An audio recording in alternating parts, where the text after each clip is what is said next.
करेंगे सही दिन सही आश्रम किताब के किया दर्ज। आज के शीर्षक है नाम ध्यान का प्रभाव। श्री श्री ठाकुर अपने आसन पर बैठे हुए हैं। विभिन्न विषयों पर चर्चा हो रही थी। एटम बम के संबंध में चर्चा के दौरान श्री श्री ठाकुर ने कहा, मैं यदि साधना के समय ये सब नहीं देख पाता तब इन सबों के संबंध में मेरी कोई धारणा नहीं बन पाती। पागलपन होने पर यह भी अर्थहीन नहीं। क्या होगा पता नहीं था, सिर्फ नाम करते रहता था। कुछ देर मौन रहकर बोले, हम लोगों के शरीर में क्या जो नहीं है ये कहा नहीं जा सकता है। टेलीफोन इत्यादि की तरह यंत्र का एडजस्टमेंट हम लोगों के शरीर में ही है। विश्व ब्रह्मांड में जो कुछ है हम लोगों के शरीर में है। जो सब उपादान के सहयोग वो समावेश से इस विश्व ब्रह्मांड का निर्माण हुआ है, वो सहत भाव से हम लोगों के देह विधान भी है। हम लोगों के देह विधान में ही है।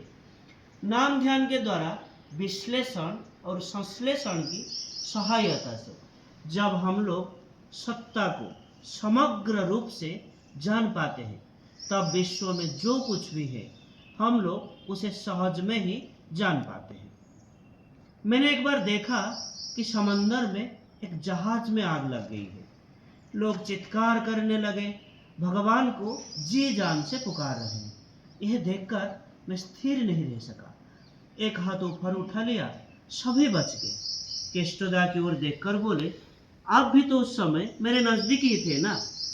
फिर बाद में पता चला फ्रांस के उपकूल में एक जहाज में आग लगी थी, लेकिन सभी लोग बच ही गए थे। और एक घटना है, पावन आश्रम में एक लंबा कमरे में सत्संग हो रहा था।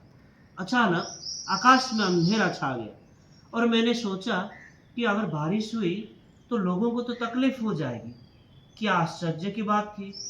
घर की चारों तरफ बारिश हुई, परंतु सत्संग का स्थान और उसके आसपास बारिश नहीं हुई। ऐसी घटना देखकर एक भक्त ने श्री श्री ठाकुर से पूछा, बारिश के संबंध में तो देखा गया कि आपकी इच्छा के अनुसार हुई।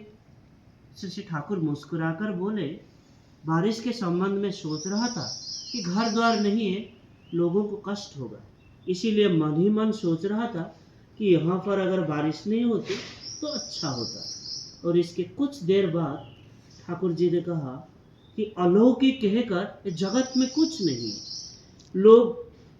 लोगों के नजदीक किसी विषय का कारण पता नहीं रहने पर उसे लोग अलौकिक कहते हैं या अलौकिक माना जाता है। आज के लिए इतना ही।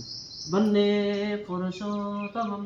वंदे पुरुषोत्तमम। जय।